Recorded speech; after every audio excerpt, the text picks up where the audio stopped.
सब प्रेम से बोलो, देवी भागवत पुराण की जय। जम्बू द्वीप की भूमिका दान करने वाले, समस्त तीर्थों में निवास करने वाले, सभी तपस्याओं में रत रहने वाले, संपूर्ण श्रेष्ठ स्थानों में निवास करने वाले, अपना सर्वस्व दान करने वाले तथा समस्त प्रकार की सिद्धियों को प्राप्त किए हुए महेश्वरी जगदम्बा के भक्त को पुण्य संसार में जन्म नहीं लेना पड़ता। भगवती जगदम्बा के उपासकों के समक्ष असंख्य ब्रह्माओं का लय हो जाता है, किंतु वे भगवती भुवनेश्वरी के परम धाम मणिद्वीप में निवास करते रहते हैं। भगवती के मंत्र की उपासना करने वाले पुरुष मानव शरीर त्यागने के अनंतर जन्म मृत्यु एवं जरा रहित ऐश्वर्य में दिव्य रूप धारण करके उन भगवती की सारूप्य मुक्ति प्राप्त कर उनकी सेवा में सदा संलग्न रहते हैं। वे मणिद्वीप में निवास करते हुए खंड परले का अवलोकन करते रहते हैं। देवता, सिद्ध तथा समग्र विश्व एक निश्चित अवधि पर नष्ट हो जाते हैं, किंतु जन्म मृत्यु और जरा से रहित देवी भक्त विनाश को प्राप्त नहीं होते। जो मनुष्य कार्तिक महीने में भगवान श्री हरि को तुलसी अर्पण करता है, वे श्री हरि के धाम में 3 युगों तक आनंद पूर्वक निवास करता है। तदंतर उत्तम कुल में जन्म लेकर वे निश्चित रूप से भगवान की भक्ति प्राप्त करता है और इस भारत भूमि में रहने वाले जितेंद्रिय पुरुषों में अति श्रेष्ठ हो जाता है। जो व्यक्ति अरुण उदय के समय गंगा के मध्य स्नान करता है, वे 60,000 युगों तक भगवान श्री हरि के धाम में आनंद प्राप्त करता है। वे श्रेष्ठ कुल में जन्म पाकर विष्णु मंत्र की सिद्धि करता है और अंत में पुनः मानव शरीर त्याग कर भगवान श्री हरि के धाम में चला जाता है। उसे वैकुंठ धाम से फिर पृथ्वी तल पर उसका दोबारा जन्म नहीं होता। भगवान का सारूप्य प्राप्त करके वे सदा उनकी सेवा में संलग्न रहता है। जो व्यक्ति प्रतिदिन गंगा में स्नान करता है, वे सूर्य की भांति पृथ्वी लोक में पवित्र माना जाता है और उसे पग पग पर अश्वमेध यज्ञ का फल मिलता है। ये सर्वथा निश्चित है। उसके चरण रज से पृथ्वी तत्काल पवित्र हो जाती है। अंत में वे वैकुंठ धाम पहुंचकर सूर्य तथा चंद्रमा की स्थिति पर्यंत वहां आनंद प्राप्त करता है। तदंतर उत्तम कुल में पुनः जन्म लेकर उसे अवश्य ही भगवान श्री हरि की भक्ति सुलभ होती है। वे जीवन मुक्त परम तेजस्वी तपस्वियों में श्रेष्ठ सवधर्म परायण निर्मल हृदय विद्वान तथा जितेंद्रिय होता है। मीन और कर्कर राशि पर रहते समय सूर्य अत्यधिक तपते हैं। जो पुरुष उस समय भारत में सुवासित जल का दान करता है, वे 14 इंद्रों को स्थिति पर्यंत कैलाश में आनंद भोगता है। तत्पश्चात उत्तम योनि में जन्म पाकर रूपवान सुखी शिव भक्त तेजस्वी तथा वेद वेदांग का पारगामी विद्वान होता है। जो मनुष्य विशाख महीने में ब्राह्मण को सत्व का दान करता है, वे सत्तू के कणों की संख्या के बराबर वर्षों तक शिवलोक में आनंद पूर्वक निवास करता है। भारतवर्ष में जो मनुष्य श्री कृष्ण जन्माष्टमी का व्रत करता है, वे अपने 100 जन्मों में किए गए पापों से छूट जाता है, इसमें संदेह नहीं। जब तक 14 इंद्रों की स्थिति बनी रहती है, तब तक वे वैकुंठ लोक में आनंद का भोग करता है। इसके बाद वे पुनः उत्तम योनि में जन्म लेकर निश्चित रूप से भगवान श्री कृष्ण की भक्ति प्राप्त करता है। इस भारतवर्ष में जो मनुष्य शिवरात्रि का व्रत करता है, वे 7 मनवंतरों के काल तक शिवलोक में आनंद से रहता है। जो मनुष्य शिवरात्रि के दिन भगवान शंकर को बिलपत्र अर्पण करता है, वे बिलपत्रों की जितनी संख्या है उतने वर्षों तक उस शिवलोक में आनंद भोगता है। पुण्य श्रेष्ठ योनि प्राप्त करके वे निश्चय शिव भक्ति प्राप्त करता है और विद्या पुत्र श्री प्रजा तथा भूमि इन सबसे सदा संपन्न रहता है। जो व्रती चैत्र अथवा माघ में पूरे मास भर आधे मास तथा 10 दिन अथवा 7 दिन तक भगवान शंकर की पूजा करते हैं और हाथ में बेंत लेकर भक्ति पूर्वक उनके सम्मुख नर्तन करता है, वे उपासना के दिनों की संख्या के बराबर युगों तक शिवलोक में प्रतिष्ठा प्राप्त करता है। जो मनुष्य भारतवर्ष में श्री राम नवमी का व्रत संपन्न करता है, वे विष्णु के धाम में 7 मनवंतर तक आनंद करता है। पुण्य उत्तम योनि में जन्म पाकर वे निश्चय ही राम की भक्ति को प्राप्त करता है और जितेंद्रियों में सर्वश्रेष्ठ तथा महान धनी होता है। हे साध्वी, जो मनुष्य विविध प्रकार के नैवेद्य, उपहार सामग्रियों, धूप दीप आदि पूजन उपचारों के द्वारा भगवती प्रकृति को शारदीय महापूजा करता है तथा उस अवसर पर नृत्य गीत वाद्य आदि के द्वारा अनेक मंगल उत्सव मनाता है, वे 7 मनवंतरों की अवधि तक शिवलोक में निवास करता है।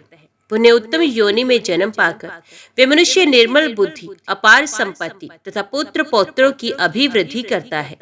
वे हाथी, घोड़े और वाहनों से संपन्न तथा महान प्रभावशाली राजराजेश्वर होता है, इसमें कोई संदेह नहीं। शारदीय नवरात्रि की शुक्ल अष्टमी तिथि से प्रारंभ करके एक पक्ष तक नित्य पवित्र भारत भूमि पर जो मनुष्य भक्ति पूर्वक उत्तम षोडशोपचार अर्पित करके भगवती महालक्ष्मी की पूजा करता है, वे 14 इंद्रों के काल पर्यंत गोलोक में वास करता है। तत्पश्चात उत्तम कुल में जन्म लेकर वे राजराजेश्वर बनता है।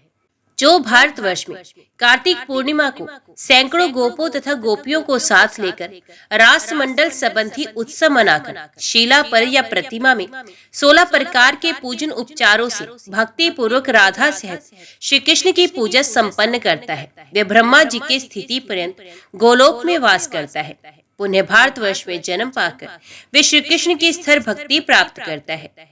भगवान श्री हरि की सुदृढ़ भक्ति तथा उनका मंत्र प्राप्त करके देह त्याग के अनंतर वे पुण्य गोलोक को चला जाता है। वहां श्री कृष्ण के समान रूप प्राप्त करके वे उनका प्रमुख पार्षद बन जाता है। पुण्य वहां से उसका पतन नहीं होता, वे जरा तथा मृत्यु से सर्वथा रहित हो जाता है। जो व्यक्ति शुक्ल अथवा कृष्ण पक्ष को एकादशी का व्रत करता है, वे ब्रह्मा के आयु पर्यंत वैकुंठ लोक में आनंद का भोग करता है। पुण्य भारतवर्ष में जन्म लेकर वे निश्चय ही श्री कृष्ण की भक्ति प्राप्त करता है और वह एकमात्र श्री हरि के प्रति अपनी भक्ति को सुदृढ़ करता जाता है।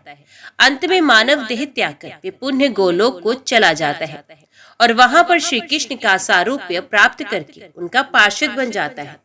वहां से पुण्य संसार में उसका आगमन नहीं होता और वे सदा के लिए जरा तथा मृत्यु से मुक्त हो जाता है। जो मनुष्य भाद्रपद मास के शुक्ल पक्ष को द्वादशी तिथि को इंद्र की पूजा करता है, वे 60,000 वर्षों तक इंद्रलोक में सम्मानित होता है। जो भारतवर्ष में रविवार, संक्रांति अथवा शुक्ल पक्ष की सप्तमी तिथि को सूर्य की पूजा करके भोजन में हव्यास्यान ग्रहण करता है, वे 14 इंद्रों के आयु पर्यंत सूर्यलोक में सुप्रतिष्ठित होता है। इसके बाद भारतवर्ष में फिर से जन्म लेकर वे आरोग्य युक्त तथा श्री संपन्न होता है। जो मनुष्य ज्येष्ठ मास के कृष्ण पक्ष की चतुर्दशी तिथि को भगवती सावित्री की पूजा करता है, वे 7 मनवंतरों की अवधि तक ब्रह्मलोक में प्रतिष्ठित होता है। पुण्य पृथ्वी पर लौटकर वे श्रीमान अतुल पराक्रमी, चिरंजीवी, ज्ञानवान तथा संपदा संपन्न हो जाता है। जो मनुष्य माघ महीने के शुक्ल पक्ष की पंचमी तिथि को भक्ति पूर्वक 16 प्रकार के पूजन उपचारों को अर्पण करके सरस्वती की पूजा करता है, यह ब्रह्मा के आयु उपरांत मणिद्वीप में दिन रात प्रतिष्ठा प्राप्त करता है और पुनः जन्म ग्रहण कर महान कवि तथा पंडित होता है। भारतवर्ष में जो जीवन भर भक्ति से संपन्न होकर ब्राह्मण को नित्य गो और स्वर्ण आदि प्रदान करता है, वे उस गो के शरीर में जितने रोम होते हैं उससे भी 2 गुने वर्षों तक विष्णु लोक में वास करता है और वहां भगवान श्री हरि के साथ मंगल में क्रीड़ा तथा उत्सव करते हुए आनंद का भोग करता है। तत्पश्चात पुण्य भारतवर्ष में जन्म पाकर श्री संपन्न, पुत्रवान, विद्वान, ज्ञानवान तथा हर प्रकार से सुखी राजराजेश्वर के रूप में प्रतिष्ठित होता है। भारतवर्ष में जो मनुष्य ब्राह्मण को मिष्टान का भोजन कराता है, उस ब्राह्मण के शरीर में जितने रोम होते हैं उतने वर्षों तक विष्णु लोक में आनंद पाता है। तत्पश्चात वहां से पुनः इस लोक में जन्म लेकर वे सुखी, धनवान, विद्वान, दीर्घजीवी, श्रीमान तथा अतुलनीय पराक्रम वाला होता है। भारतवर्ष में जो मनुष्य भगवान श्री हरि के नाम का स्वयं कीर्तन करता है अथवा उसके लिए दूसरों को प्रेरणा देता है, वे जपे गए नामों की संख्या के बराबर युगों तक विष्णु लोक में प्रतिष्ठित होता है और वहां से पुनः इस लोक में आकर वे सुखी तथा धनवान होता है। यदि भगवान का नाम जप नारायण क्षेत्र में किया जाए तो उसका फल करोड़ों गुना अधिक होता है। जो मनुष्य नारायण क्षेत्र में भगवान श्री हरि के नाम का 1 करोड़ जप करता है, वे संपूर्ण पापों से रहित होकर जीवन मुक्त हो जाता है। ये सत्य है। उसका पुनर्जन्म नहीं होता, वे वैकुंठ लोक में प्रतिष्ठित होता है। वे भगवान विष्णु का सारूप्य प्राप्त करता है और वहां से उसका पतन नहीं होता। इस प्रकार वे भगवान विष्णु की परम भक्ति सुलभ कर लेता है और अंततः उसे भगवान विष्णु की सारूप्य मुक्ति प्राप्त होती है। जो मनुष्य प्रतिदिन पार्थिव लिंग बनाकर शिव की पूजा करता है और जीवन पर्यंत इस नियम का पालन करता है, वे शिव लोक को प्राप्त होता है और उस पार्थिव लिंग में विद्यमान रजकणों की संख्या के बराबर वर्षों तक शिवलोक में प्रतिष्ठित होता है। वहां से पुनः भारतवर्ष में जन्म लेकर वे महान राजा होता है। जो मनुष्य प्रतिदिन शालिग्राम का पूजन करता है और शालिग्राम शिला के जल का पान करता है, वे 100 ब्रह्मा की आयु तक वैकुंठ लोक में प्रतिष्ठा प्राप्त करता है। उसके बाद फिर से जन्म लेकर भगवान श्रीहरि की दुर्लभ भक्ति प्राप्त करता है और पुण्य विष्णु लोक में सुप्रतिष्ठित होता है और उसका पतन नहीं होता। जो मनुष्य समस्त तपों और व्रतों को संपन्न कर लेता है, वे 14 इंद्रों के काल पर्यंत वैकुंठ में निवास करता है। वहां से पुनः भारतवर्ष में जन्म ग्रहण कर वे महान सम्राट होता है। तदंतर वे मुक्त हो जाता है और फिर उसे दोबारा जन्म नहीं लेना पड़ता। जो सभी तीर्थों में स्नान तथा पृथ्वी की प्रदक्षिणा करता है, वे निवारण पद को प्राप्त होता है और पुण्य पृथ्वी लोक में उसका जन्म नहीं होता। जो पुण्य क्षेत्र भारतवर्ष में अश्वमेध यज्ञ करता है, वे उस अश्व के शरीर में जितने रोए होते हैं उतने वर्षों तक इंद्र के आधे आसन पर विराजमान रहता है। राजस्व यज्ञ करने से मनुष्य इससे भी 4 गुना फल प्राप्त करता है। भगवती का यज्ञ सभी यज्ञों से भी श्रेष्ठ कहा गया। हे वरानने, विष्णु और ब्रह्मा ने पूर्व काल में इस यज्ञ को किया था और त्रिपुरासुर का वध करने के लिए महादेव जी ने भी इस यज्ञ को संपन्न किया था। ये शक्ति यज्ञ संपूर्ण यज्ञों में प्रधान है। तीनों लोकों में इस यज्ञ के समान कोई भी यज्ञ नहीं। पूर्व काल की बात है, दक्ष प्रजापति ने महान उत्सव के साथ भगवती का यज्ञ किया था, जिसमें दक्ष प्रजापति तथा शंकर में परस्पर कलह हो गया। क्रोध में आकर ब्राह्मणों ने नंदी को तथा नंदी ने ब्राह्मणों को शाप दे दिया। इसलिए चंद्रमा को मस्तक पर धारण करने वाले शिव ने दक्ष के यज्ञ का विध्वंस कर डाला। प्राचीन काल में दक्ष प्रजापति, धर्म, कश्यप, शेषनाग, मुनि कर्दम, स्वयंभू मनु, उनके पुत्र प्रियवर, शिव, सनंत कुमार, कपिल तथा ध्रुव, ये सभी लोग भगवती यज्ञ संपन्न कर चुके हैं। देवी यज्ञ करने वाला पुरुष हजारों राजस्व यज्ञों का फल निश्चित रूप से प्राप्त करता है। देवी यज्ञ से बढ़कर फल प्रदान करने वाला कोई यज्ञ नहीं है, ऐसा वेद में कहा गया है। देवी यज्ञ करने वाला 100 वर्षों तक जीवित रहकर अंत में जीवन मुक्त हो जाता है। ये सत्य है। वे इस लोक में ज्ञान तथा तप में साक्षात भगवान विष्णु के तुल्य हो जाता है। जिस प्रकार देवताओं में विष्णु, विष्णु भक्तों में नारद, शास्त्रों में वेद, वर्णों में ब्राह्मण, तीर्थों में गंगा, पुण्यात्मा पवित्रों में शिव, व्रतों में एकादशी, पुष्पों में तुलसी, नक्षत्रों में चंद्रमा, पक्षियों में गरुड़, स्त्रियों में मूल प्रकृति राधा, सरस्वती तथा पृथ्वी, शीघ्रगामी तथा चंचल इंद्रियों में मन, प्रजापतियों में ब्रह्मा, प्रजाओं में राजा, वनों में वृंदावन, वर्षों में भारतवर्ष, श्रीमान लोगों में श्री, विद्वानों में सरस्वती, पतिव्रताओं में भगवती दुर्गा और सौभाग्यवती श्री कृष्ण भार्याओं में राधा सर्वोपरि है। उसी प्रकार समस्त यज्ञों में देवी यज्ञ श्रेष्ठ है। 100 अश्वमेध यज्ञ करने से मनुष्य इंद्र पद पा जाता है। 1000 अश्वमेध करके राजा पृथु ने विष्णु पद प्राप्त किया था। संपूर्ण तीर्थों के स्नान, समस्त यज्ञों की दीक्षा, सभी व्रतों, तपों तथा चारों वेदों के पाठों का पुण्य और पृथ्वी की प्रदक्षिणा, इन सभी साधनों के फल स्वरूप शक्ति स्वरूपा भगवती जगदम्बा की सेवा सुलभ हो जाती है, जो प्राणी को मोक्ष प्रदान करती है।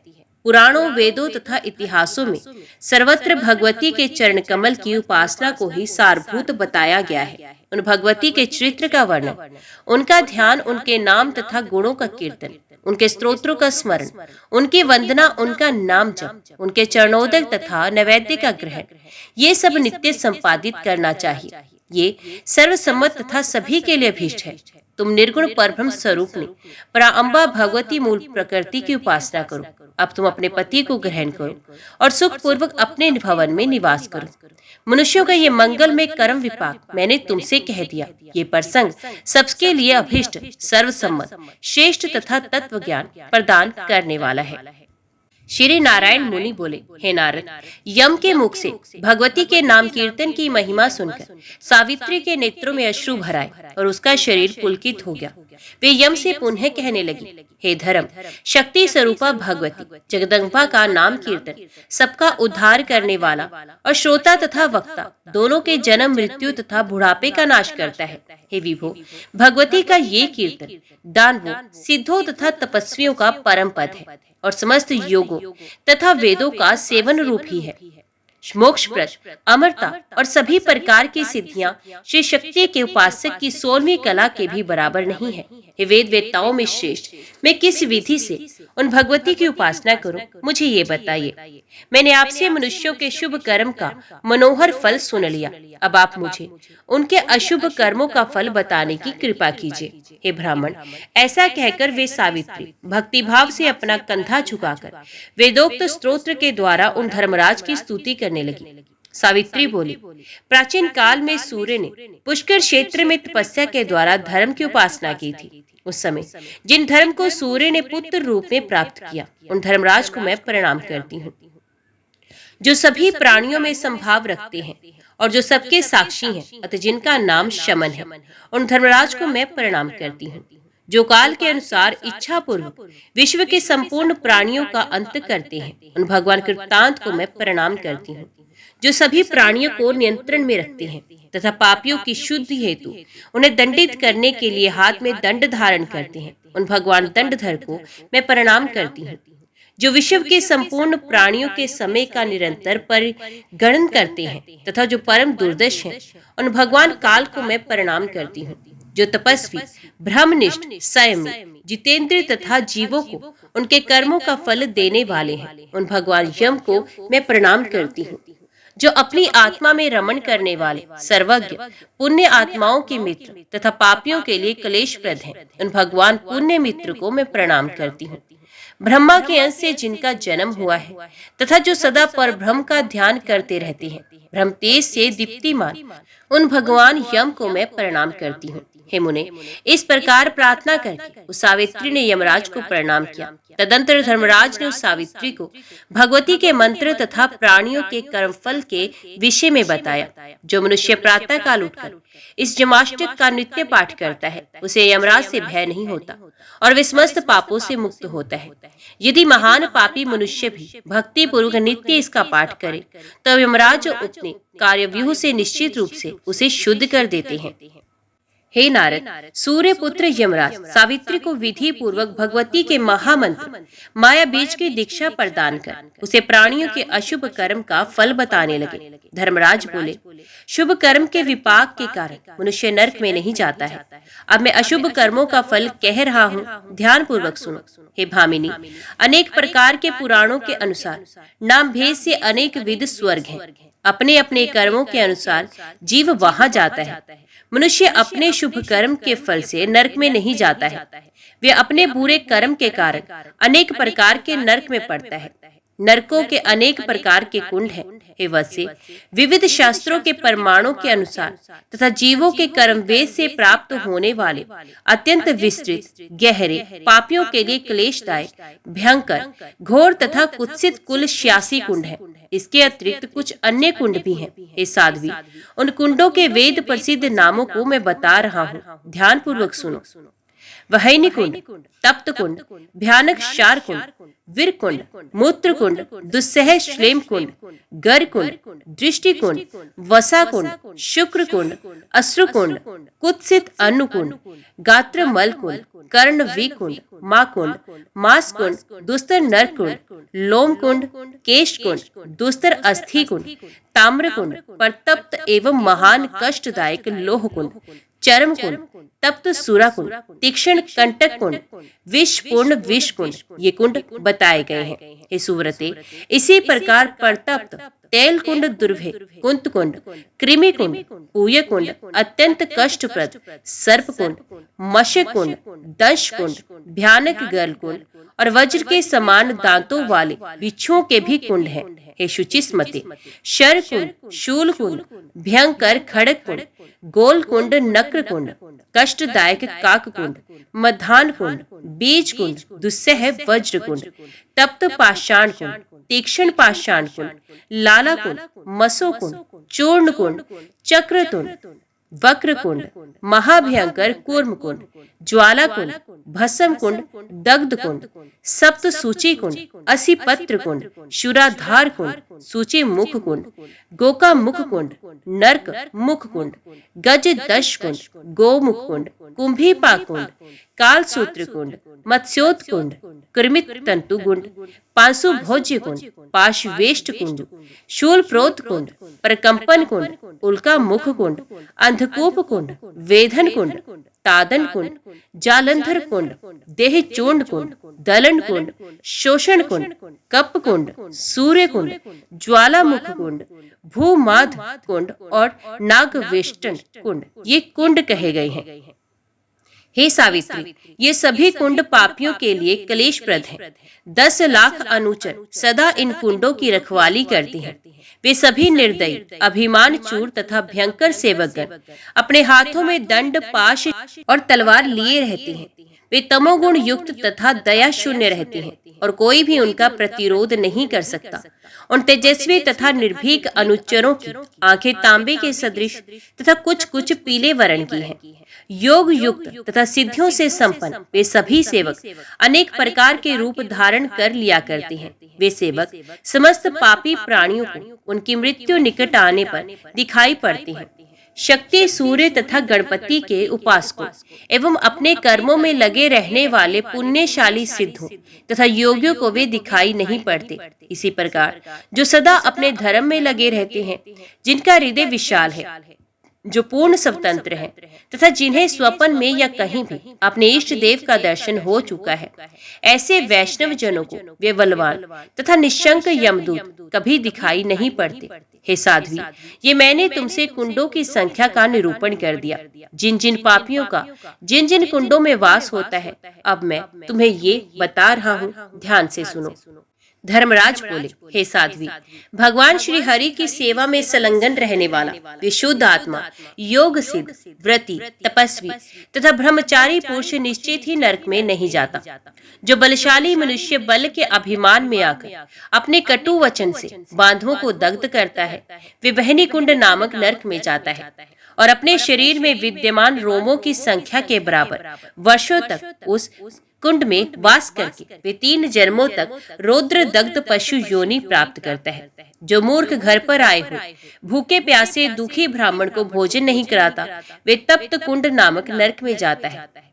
उस ब्राह्मण के शरीर में विद्यमान रोमों की संख्या के बराबर वर्षों तक उस दुखप्रद नरक में वास करके वे 7 जन्मों तक पक्षी की योनि में पैदा होकर तपते हुए स्थान पर यातना भोगता है। जो मनुष्य रविवार, सूर्य संक्रांति, अमावस्या और श्राद्ध के अवसर पर क्षार पदार्थों से वस्त्र धोता है, वे क्षार कुंड नामक नरक में जाता है। वे उस वस्त्र में विद्यमान सूतों की संख्या के बराबर वर्षों तक वहां निवास करता है। इसके बाद भारतवर्ष में 7 जन्मों तक रजक्योनि में उसे जन्म लेना पड़ता है। जो अधम मनुष्य मूल प्रकृति भगवती जगदम्बा की निंदा करता है, जो वेद शास्त्र तथा पुराणों की निंदा करता है, जो ब्रह्मा, विष्णु, शिव आदि देवताओं की निंदा में संलग्न रहता है और जो मनुष्य गौरी, सरस्वती आदि देवियों की निंदा में तत्पर रहता है, वे सब उस भयानक नरक कुंड में जाते हैं, जिससे बढ़कर दुखदायी दूसरा कोई कुंड नहीं होता। उस कुंड में अनेक कल्पों तक वास करके वे मनुष्य सर्प योनि को प्राप्त होता है। भगवती की निंदा के अपराध का कोई प्रायश्चित ही नहीं। जो मनुष्य अपने या दूसरों के द्वारा दी गई देवता अथवा ब्राह्मण की वृत्ति को छीनता है, वे 60,000 वर्षों के लिए विट्ट कुंड नामक नरक में जाता है और उतने ही वर्षों तक विष्ठा भोजी बनकर वहां रहता है। इसके बाद वे पुनः पृथ्वी पर 60,000 वर्षों तक विष्ठा का कृमि होता है। जो व्यक्ति दूसरों के बनवाए तड़ाग में अपने नाम से निर्माण करता है और फिर जनता के लिए उसका लोका अर्पण करता है, वे उस दोष के कारण मूत्र कुंड नामक नरक में जाता है। वहां पर वे उस तड़ाग के रज कण की संख्या के बराबर वर्षों तक उसी मूत्र आदि को ग्रहण करते हुए रहता है और पुण्य भारतवर्ष में पूरे 100 वर्षों तक वृक्ष की योनि में रहता है। जो अकेले ही मिष्टान आदि का भक्षण करता है वे श्लेम कुंड नामक नरक में जाता है और उसी को खाते हुए पूरे 100 वर्षों तक वहां रहता है। इसके बाद वे भारतवर्ष में पूरे 100 वर्षों तक प्रेत योनि में पड़ा रहता है। वे यहाँ श्लेष्मा, मूत्र तथा पीप आदि को उसे भक्षण करना पड़ता है। तत्पश्चात उसकी शुद्धि होती है। जो मनुष्य माता पिता, गुरु, पत्नी, पुत्री, पुत्र आदि और अनाथ का भरण पोषण नहीं करता, वे कर कुंड, विष कुंड नामक नरक में जाता है और वहां पर उसी विष को खाते हुए वे पूरे 100 वर्षों तक पड़ा रहता है। तदंतर वे 100 वर्षों तक के लिए भूत योनि में जाता है। इसके बाद वे शुद्ध होता है।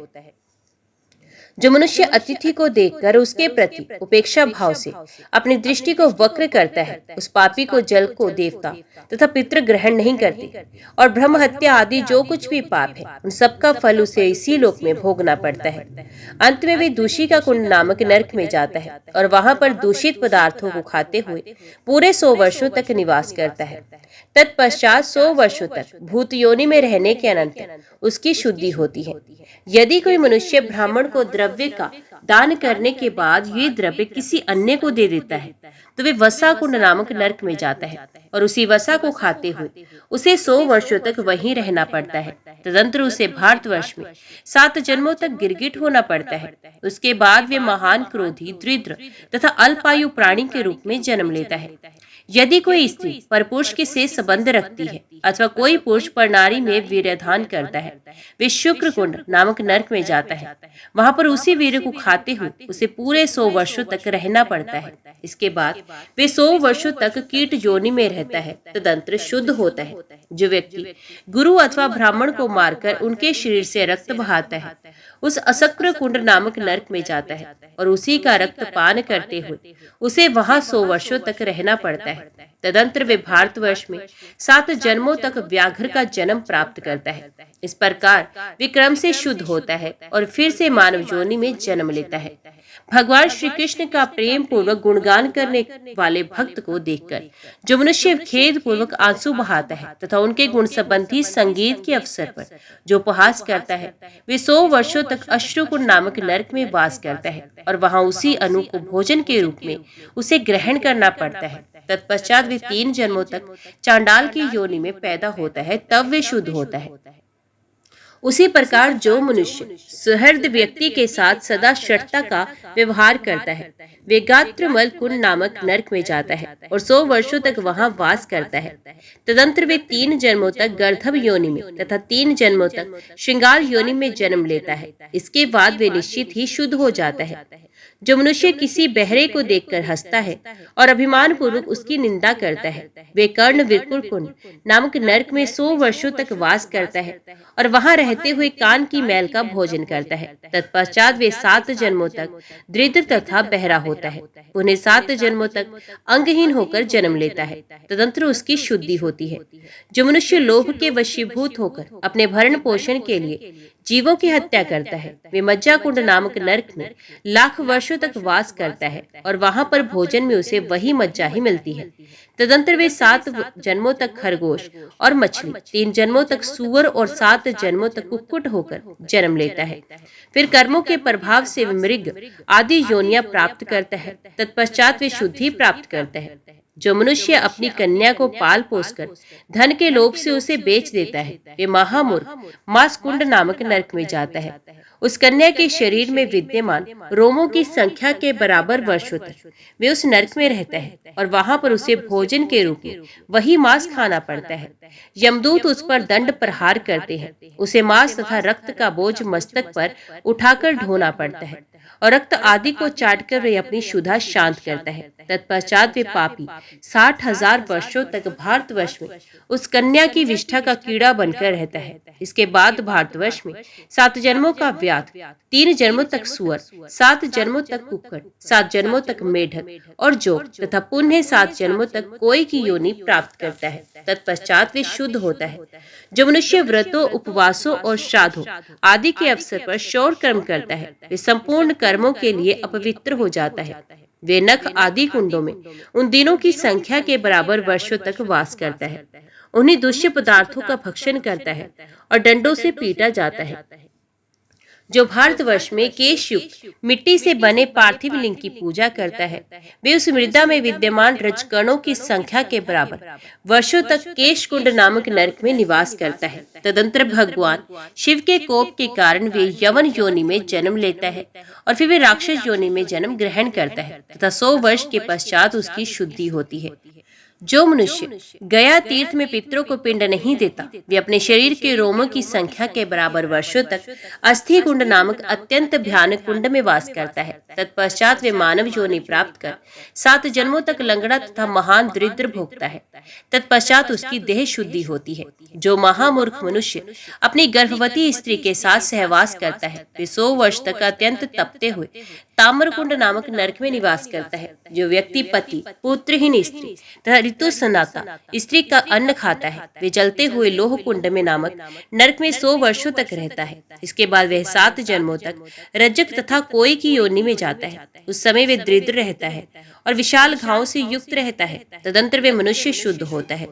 जो व्यक्ति चर्म से स्पर्शित हाथ के द्वारा देव द्रव्य का स्पर्श करता है, वे 100 वर्षों तक चर्म कुंड नामक नरक में वास करता है। जो ब्राह्मण किसी शूद्र से स्वीकृति प्राप्त कर उसका अन्न खाता है, वे तप्त सूरा कुंड नामक नरक में 100 वर्षों तक वास करता है। तत्पश्चात वे 7 जन्मों तक शूद्रवाजी का यज्ञ कराने वाले ब्राह्मण होता है और शूद्रों का दान ग्रहण करता है।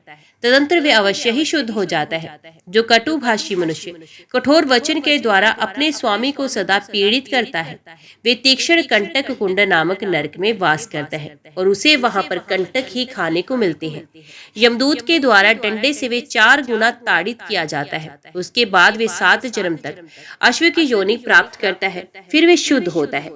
जो दयाहीन मनुष्य विष के द्वारा किसी प्राणी की हत्या करता है, वे 1000 वर्षों तक विष कुंड नामक नरक में रहता है और वहां पर उसे उसी विष का भोजन करना पड़ता है। उसके बाद वे नरघाती 7 जन्मों तक बड़े बड़े घावों से युक्त तथा 7 जन्मों तक कोढ़ से ग्रस्त रहता है। तत्पश्चात वे अवश्य ही शुद्ध हो जाता है।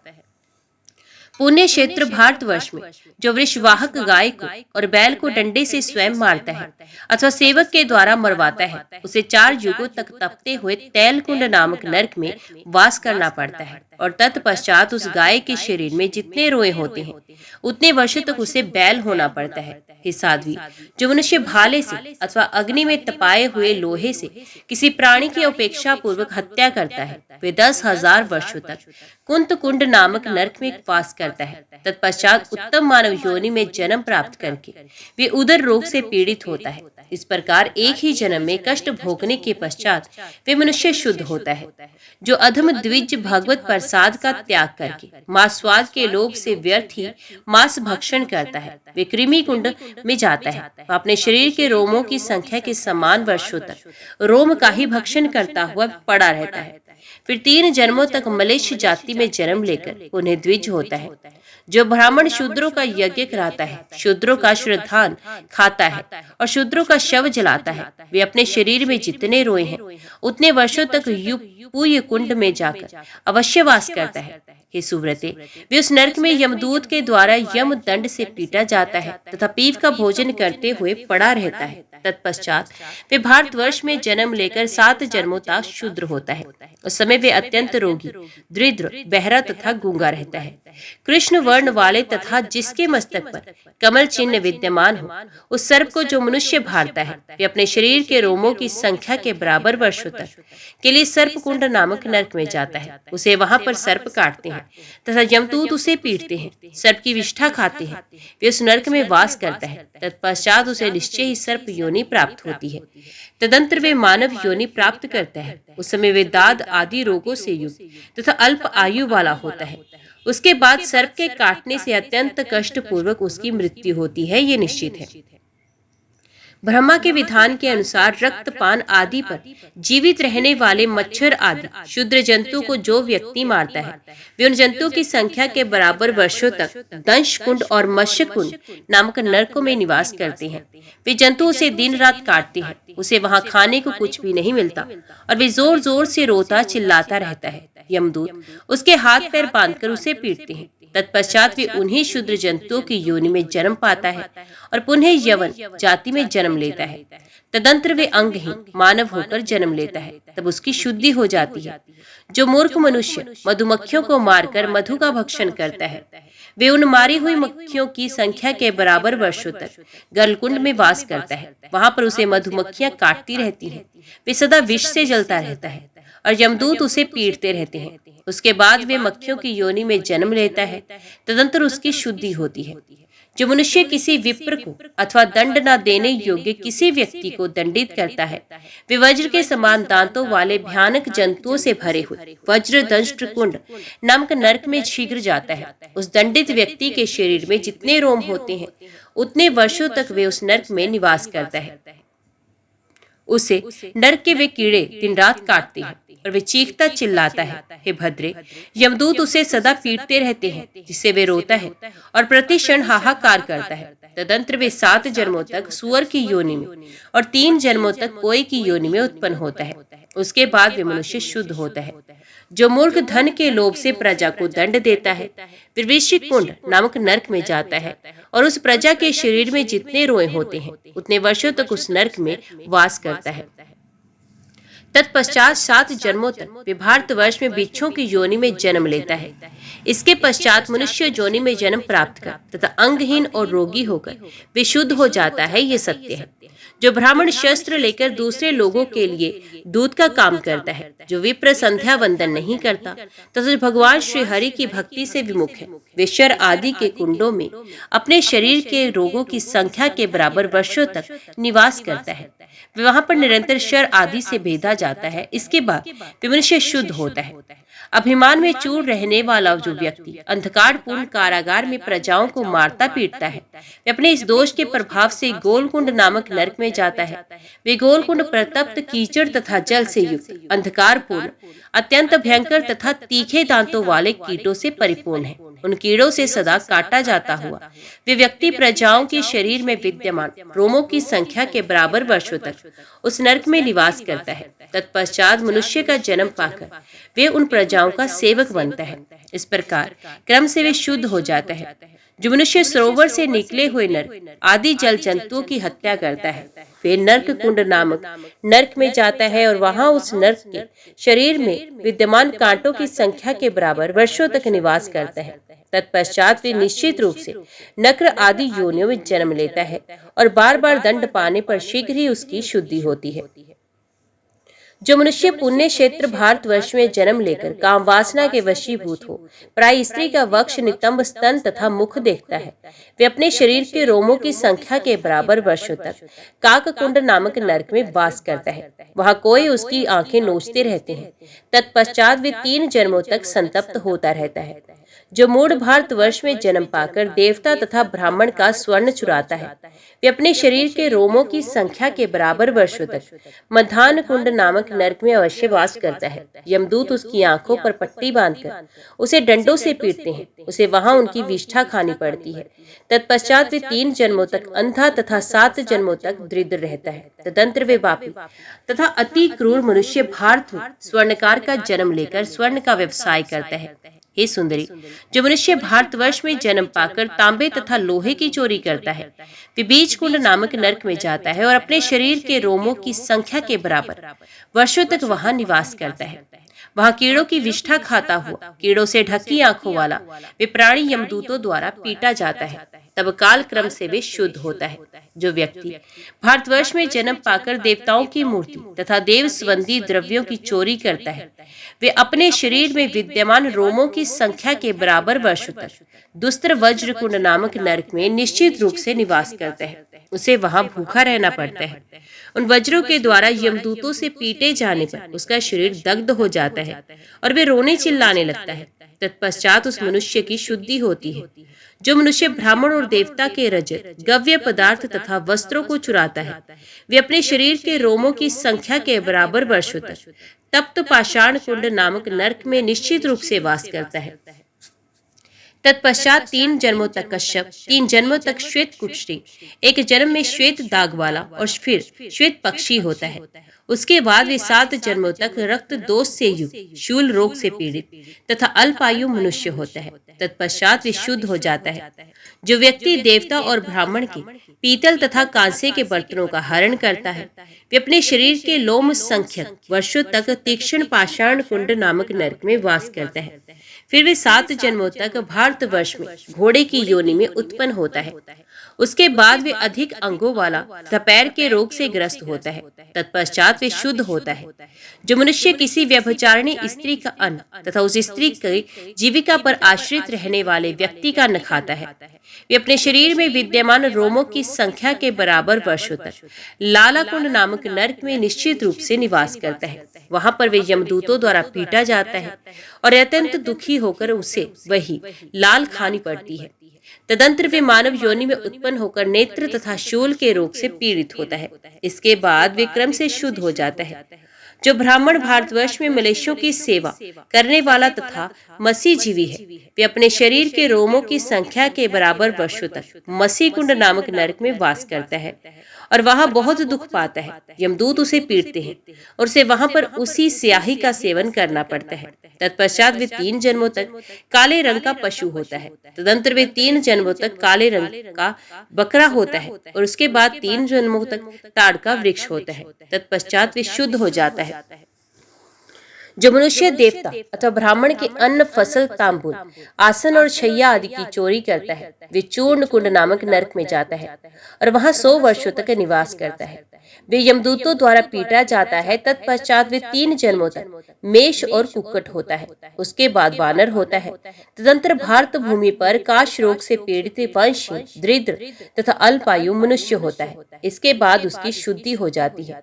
जो मनुष्य किसी ब्राह्मण के धन का हरण करके उसके कोल्हू संबंधी व्यवसाय करता है, वे चक्रकुंड नामक नरक में डंडों से पीटा जाता हुआ 100 वर्षों तक वास करता है।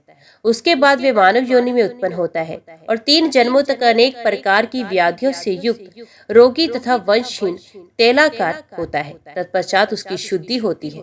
हे साध्वी, जो व्यक्ति गो और ब्राह्मण के साथ क्रूरतापूर्ण व्यवहार करता है, वे 100 युगां तक वक्रतुंड नामक नरक में निवास करता है। तत्पश्चात वे 7 जन्मों तक वक्र अंगों वाला, हीन अंग वाला, दरिद्र, वंशहीन तथा भार्याहीन मानव होता है। उसके बाद वे 3 जन्मों तक गीध, 3 जन्मों तक सुअर, 3 जन्मों तक बिल्ली और 3 जन्मों तक मोर होता है। तत्पश्चात उसकी शुद्धि होती है। जो ब्राह्मण कछुए का निषिद्ध मांस खाता है, वे 100 वर्षों तक कूर्मकुंड नामक नरक में निवास करता है। वहां पर उसे कछुए सदा नोच नोच कर खाते रहते हैं। तत्पश्चात वे 3 जन्मों तक कछुए, 3 जन्मों तक सुअर, 3 जन्मों तक बिल्ली और 3 जन्मों तक मोर की योनि में जाता है। उसके बाद वे शुद्ध होता है। जो व्यक्ति किसी देवता या ब्राह्मण का घृत, तेल आदि चुराता है, वे पापी ज्वाला कुंड और भस्म कुंड नामक नरक में जाता है। वहां पर वे 100 वर्षों तक वास करते हुए तेल में पकाया जाता है। इसके बाद वे 7 जन्मों तक मछली और 7 जन्मों तक चूहा होता है। तत्पश्चात उसकी शुद्धि होती है। जो मनुष्य पुण्य क्षेत्र भारतवर्ष में किसी देवता या ब्राह्मण के सुगंधित तेल, इत्र, आंवला चूर्ण तथा अन्य सुगंधित द्रव्य की चोरी करता है, वे दग्ध कुंड नामक नरक में वास करता है। वहां पर वे अपने शरीर में विद्यमान रोमों की संख्या के बराबर वर्षों तक निवास करता है और दिन रात दग्ध होता रहता है। इसके बाद वे 7 जन्मों तक दुर्गंधिक होता रहता है। 3 जन्मों तक कस्तूरी मृग और 7 जन्मों तक मत्थान नामक कीड़ा होता है। तत्पश्चात वे मनुष्य योनि को प्राप्त होता है। हे साध्वी, जो बलिष्ठ पुरुष भारतवर्ष में अपने बल से अथवा छल से अथवा हिंसा के द्वारा किसी दूसरे की पैतृक संपत्ति का हरण करता है, वे तप्त सूची कुंड नामक नरक में वास करता है। वह उस नरक में दिन रात उसी तरह संतप्त होता रहता है जैसे कोई जीव तप्त तेल में निरंतर दग्ध होता रहता है। जलाए जाने पर भी कर्म भोग के कारण उसका देह ना तो भस्म होता है, ना तो उसका नाश होता है, अपितु वे पापी 7 मनवंतर तक वहां संतप्त होता रहता है। वे सदा चिल्लाता है, भूखा रहता है और यमदूत उसे पीटते हैं। उसके बाद वे 60,000 वर्षों तक विष्टा का कीड़ा होता है। तत्पश्चात वे मानव योनि में उत्पन्न होकर भूमिहीन और दरिद्र होता है। उसके बाद वे शुद्ध हो जाता है और अपनी योनि में जन्म प्राप्त कर पुण्य शुभ आचरण करने लगता है। जय मां भगवती, जय मां दुर्गा। आज की वीडियो में इतना ही। उम्मीद करती हूँ वीडियो आपको पसंद आई होगी। वीडियो पसंद आई हो तो वीडियो को लाइक और चैनल को सब्सक्राइब जरूर कीजिएगा। जय माता दी लिखकर कमेंट बॉक्स में अपनी हाजिरी और अपने सुझाव देना ना भूलिएगा। तो मिलते हैं अगली कथा अगले अध्याय के साथ। तब तक के लिए देखते व सुनते रहिए। जय मां कंजक, जय माता दी।